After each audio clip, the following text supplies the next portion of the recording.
Bonjour à tous. Aujourd'hui, je vais vous parler d'une lampe caméra espion Wi-Fi, lampe connectée. Avec cette lampe, vous aurez un accès sur votre smartphone ou tablette iOS ou Android à distance, quel que soit l'endroit au monde où vous vous trouverez. Vous pourrez visualiser ce qui se passe chez vous en votre absence. Depuis l'application, vous pourrez allumer ou éteindre la lumière, je vous montrerai par la suite.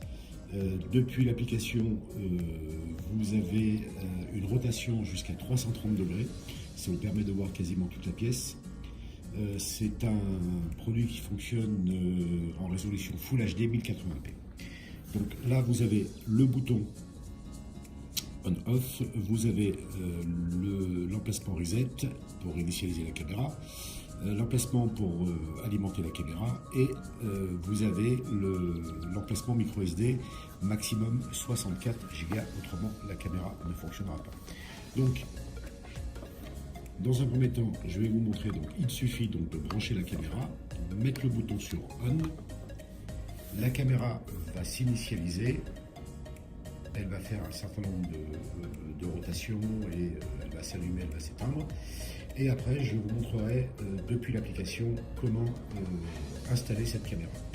Je vous laisse 5 secondes, le temps de prendre l'autre téléphone.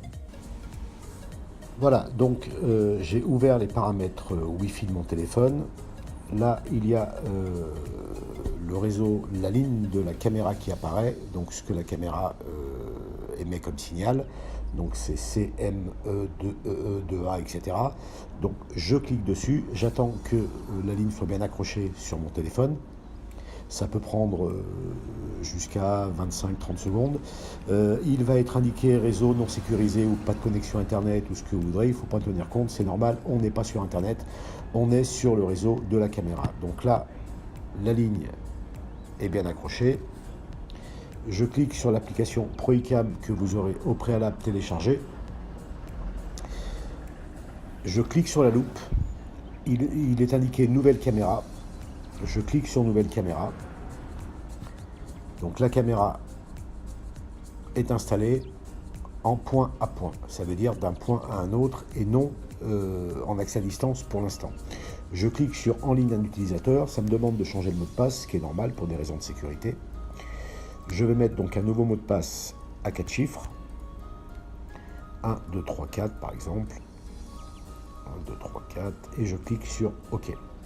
Je clique sur en ligne un utilisateur. Donc dans un premier temps, pour la première fois, la caméra, ça va mouliner en fait. La caméra ne va pas apparaître tout de suite, l'image ne va pas apparaître tout de suite. Je fais retour. Je clique à nouveau sur en ligne et là, l'image va apparaître. Voilà, donc là, comme vous pouvez le voir, la définition, elle n'est pas très belle. Là, on est en 640p, donc vous tapotez l'écran pour faire apparaître les petits logos. Je clique sur 640p et je me mets en 1080p. Et là, l'image va être beaucoup plus belle. Voilà. Et comme je l'ai dit tout à l'heure, vous avez la possibilité de la rotation jusqu'à 330 degrés de gauche à droite.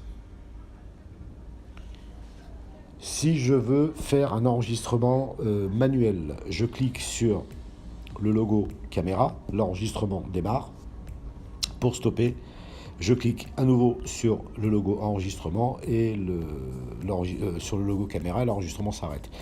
Pour capturer une photo, c'est pareil, je clique sur photo et la photo a été capturée. Je veux visualiser mes enregistrements, donc je clique sur retour, je vais dans instantané.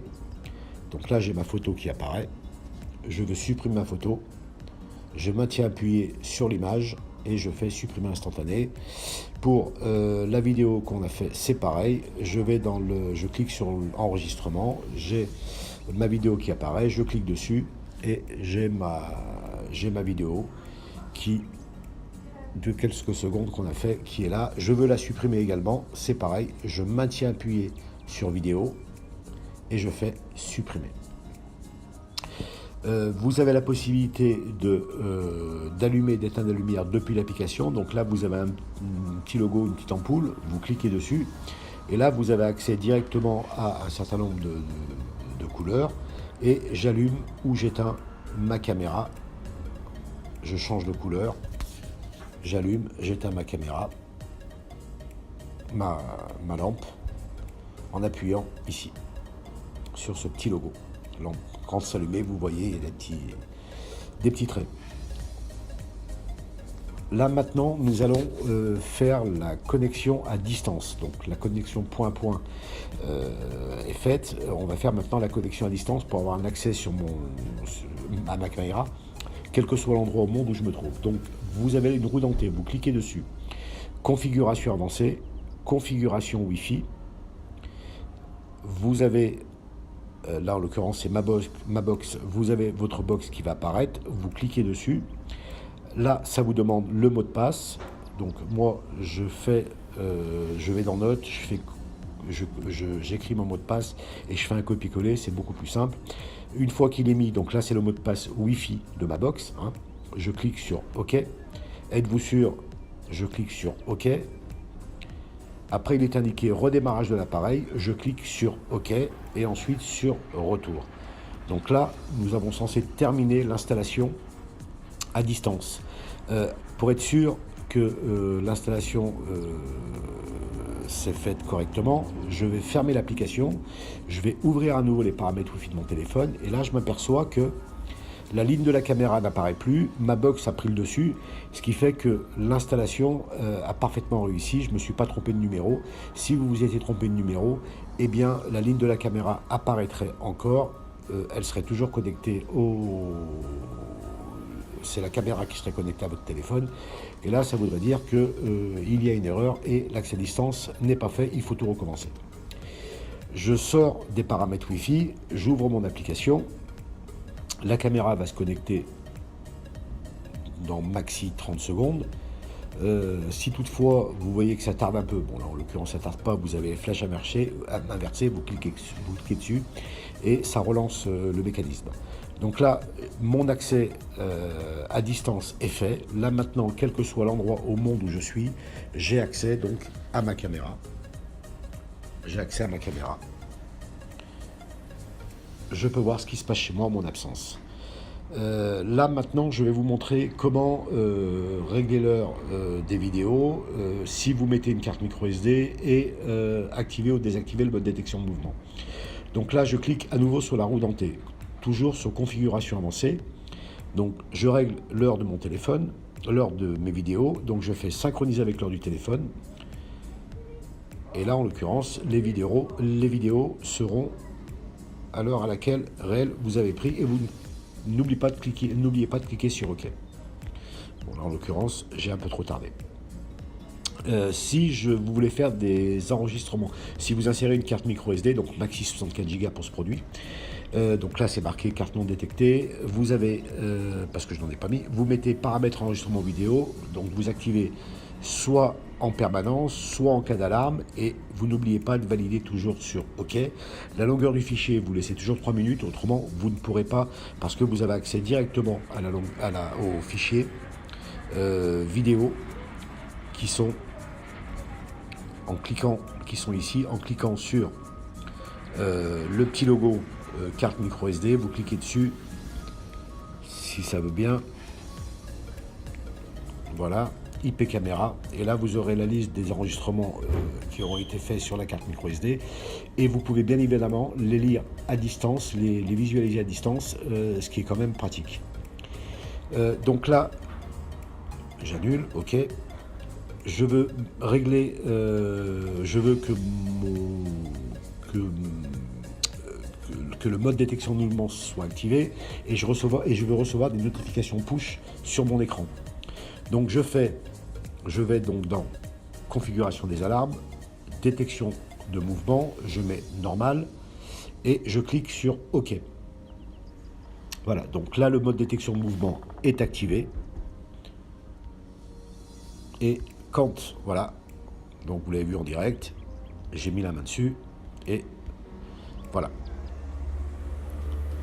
Là, vous avez, à chaque fois, ça va vous prendre 3 photos.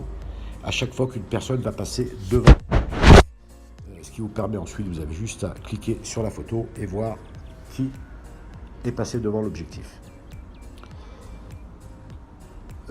Hop là, j'ouvre la vidéo. Et je vous remontre à nouveau.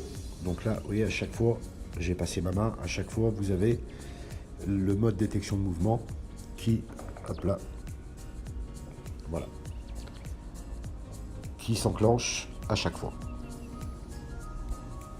Si toutefois vous avez plus ou moins des déclenchements soit intempestifs, soit pas assez, en fonction de la distance, vous cliquez, donc vous retournez sur configuration, sur configuration avancée, donc roue dentée, configuration avancée, configuration des alarmes, et vous mettez soit la plus haute, soit la plus basse, soit ce que vous voudrez en fonction de la distance de la caméra et des personnes qui passent devant l'objectif. Voix d'alerte, si je valide la voix d'alerte, en fait, à chaque fois qu'une personne va passer devant l'objectif, donc là je suis resté non, bon bah, ça va, à chaque fois qu'une personne va passer devant l'objectif, vous aurez également ce qu'on appelle une alerte. La caméra va émettre un son assez strident d'ailleurs, mais bon, c'est pas très, on peut pas dire que ça soit très discret. Si vous voulez supprimer les détections d'alarme, vous maintenez appuyé sur n'importe quelle image et vous faites supprimer tout, et là vous avez tout effacé. Vous avez tout effacé. Là, j'ai pas du tout effacé. Supprimer tout. Voilà. Et là, j'ai tout effacé.